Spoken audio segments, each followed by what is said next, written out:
Welcome back to our series on the most haunted houses in America.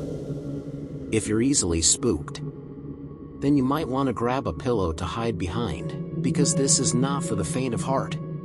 We've scoured the country to bring you the most terrifying and spine-tingling haunted places that will surely leave you with nightmares for weeks. Don't forget to subscribe to our channel if you're brave enough so you don't miss any episodes. So, fasten your seatbelts and get ready for a ride as we take you through two of the most chilling houses in America. First house on our list is the terrifying story of the Sallie house in Atchison, Kansas. Once a peaceful sight, this unassuming home has a dark history with frightening events that have occurred within its walls. The Sallie house was built in the mid-1800s and was once a quaint, charming home in the heart of Atchison, Kansas. It was in this house that a doctor by the name of Charles Finney set up his medical practice.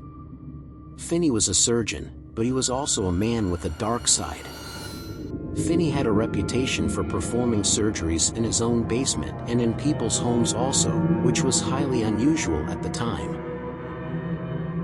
One day, a mother brought her young daughter to see Finney because she was suffering from an illness that was causing her to have intense abdominal pain.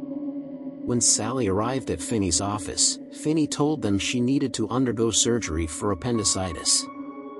He then quickly put her under anesthesia and immediately began the surgery before the drugs set in. Sallie begged Finney to stop the surgery, but he didn't. The surgery went horribly wrong, and Sallie went limp and died on the operating table. And that's when the horror began.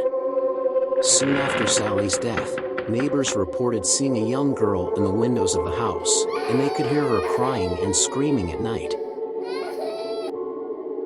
Fast forward to the early 1990s, a young couple moved into the house with their newborn baby, Tony and Deborah Pickman. They thought the house would be a perfect place to raise their family, but they soon realized that something was not right immediately after moving in. One night, Deborah woke up to the sound of her baby crying. She got up to check on her, but as she approached the crib, she saw a young girl standing over the baby. Deborah screamed, and the young girl vanished into thin air. Over the next few weeks, the couple began to experience more strange occurrences. They heard footsteps in the hallways, doors opening and closing on their own, strange voices whispering in their ears, and they also discovered eerie handprints on the walls. As time went on, the hauntings intensified. Tony began to experience physical attacks, with scratches appearing on his body and the feeling of being pushed.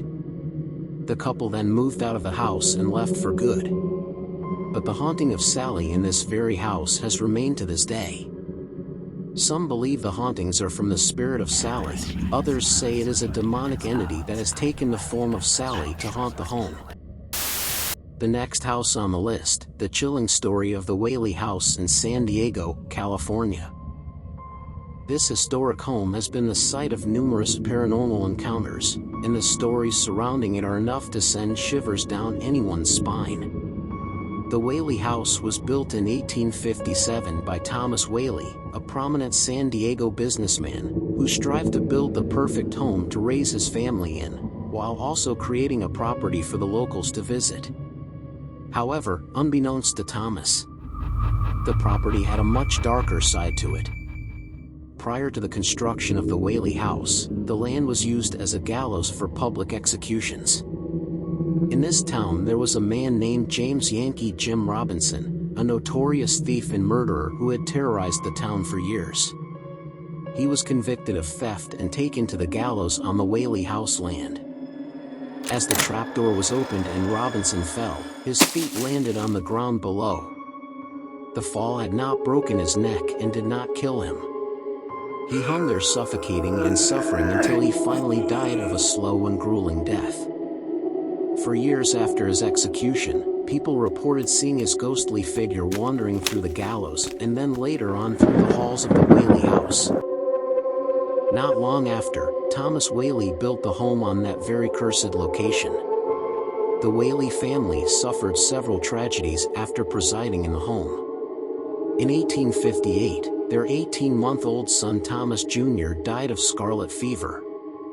In 1885, their daughter Violet died by suicide in the house. Then later on, Thomas died of apparent natural causes. And then lastly and fatefully, Anna died inside the home following Thomas's death. Today, some who have visited this historic home have reported hearing footsteps, voices, and even the sound of a noose tightening. Some have even claimed to have seen the ghosts of each Whaley family member throughout the house walking the halls. The Whaley house is said to be one of the most haunted places in America and has left a lasting mark on the town of San Diego.